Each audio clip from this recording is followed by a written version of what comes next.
I committed burglary in February of 2005. And on this particular night, I had an accomplice. So I brought this guy with me. Showed up at this house about 2 a.m. And on the way into the property, we kind of had to pass by a cottage that was at the front of the property. And then there was a main house on the back of the property. And we had to pass between these two residences. And I had this weird spidey sense. I had something felt off that I'm like, okay, you know what? Let's just leave. And I whispered to him, hey, let's get out of here. But I got curious as I walked by that door. And I looked in that open door to that cottage, and I looked into a bedroom, and sitting on the floor was this safe. Just sitting there. And like, to a burglar, like, the safe is the prize, right? Like, it sounds weird, but it's like, you can steal knickknacks and all these other things, but then you see a safe and you just imagine like, oh, this is my big break. I walked right inside. I whispered to the guy, come help me. He didn't want to do it, but he did. And we took that safe and we carried it out to the bed of my pickup truck, tossed it in, and drove back to my house. I waited for the sun to come up.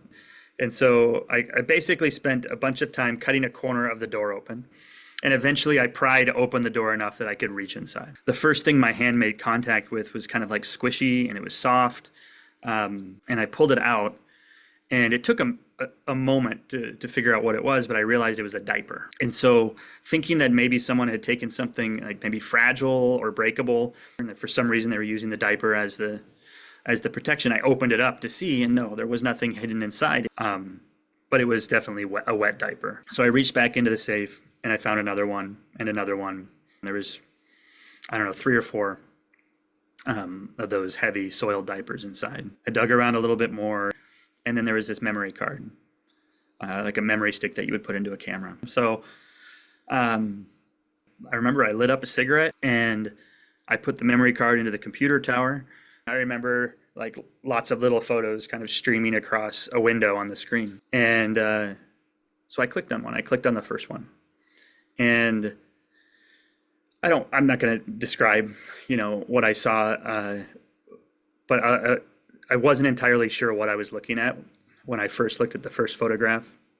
There was nudity, there were people, and I scrolled through 5 or 6 more photographs, and that's when I realized what I was looking at was a child and an adult man. And it was shocking.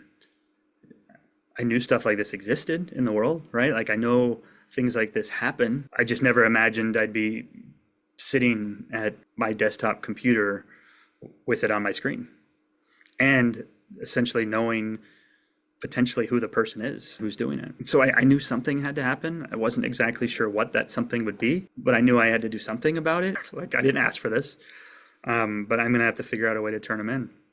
In the criminal world, like, one thing you're not really imagining doing at any moment is taking something that you stole and figuring out a way to get it to the police, but I did it. I remember I took like rubber gloves and I washed everything off, and I put it in an envelope, and I wrote like a note. It said something like, I stole this from such and such address, but I want nothing to do with it.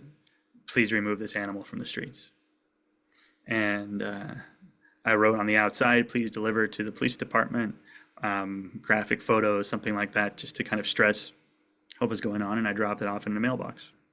And then eventually, it showed up in a local newspaper. And all it really said was like, anonymous tip leads to arrest. Oh, so they went and got him. They went and got him, yeah.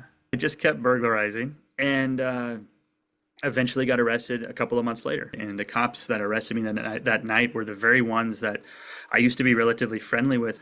And so I remember I was having a conversation with one of them while I was kind of in the back of the cop car. And he said, you were doing good. And now what? Like, this is it.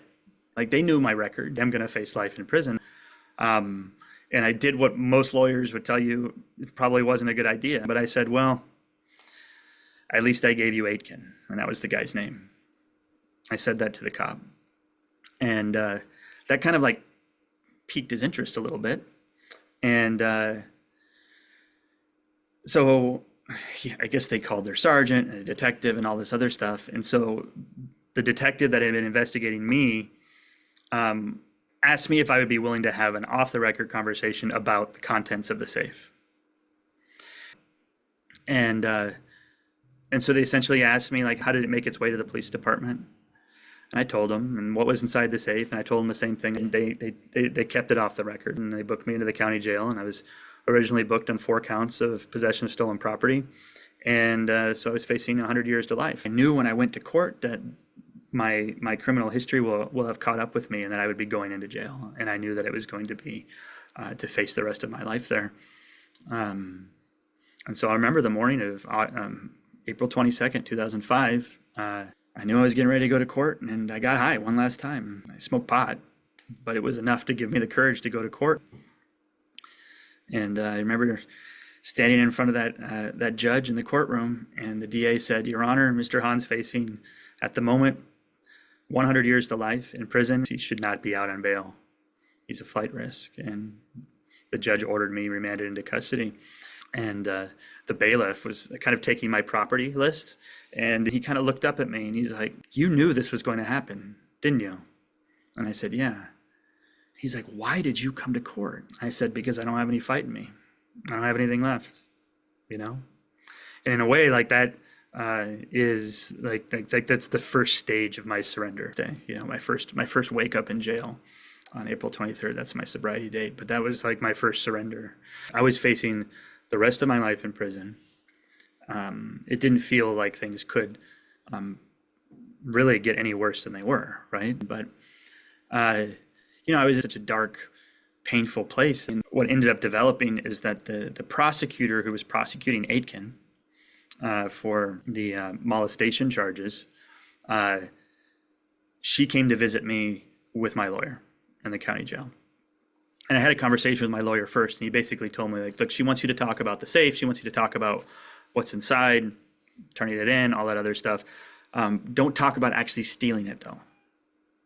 You know, feel free to talk about possessing it, turning it in, contents of the safe, all that. Don't admit it to stealing it, because then there would be an audio recording of you admitting to theft. And like, my whole defense essentially in going to trial was that I'm not stealing these things. I'm acquiring stolen property. What judge is really going to give me life in prison for just possession of stolen property? Like, that was the Hail Mary. And so his recommendation was, like, don't actually talk about stealing it. And so I did this interview with her.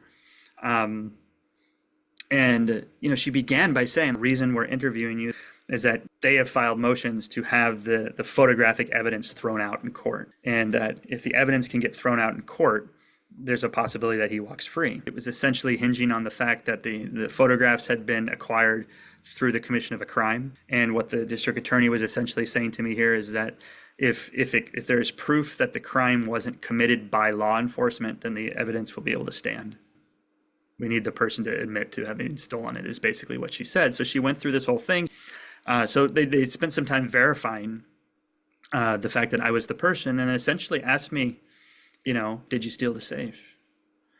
And I hesitated, you know, because it was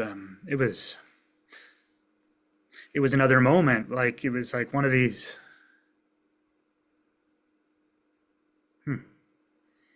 Didn't anticipate this being. I don't know if I've ever gotten this emotional around this part of the story before.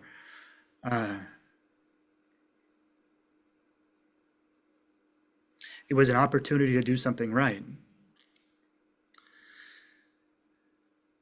She said, from the moment the safe was at Robbie Aitken's house to the moment the photographs ended up in the Los Gatos Police Department's hands, did anybody else ever possess them, or was it just you? And I said, it was just me. And are you willing to testify to this and everything else you've said today in court if we go to trial? And I said, yes. And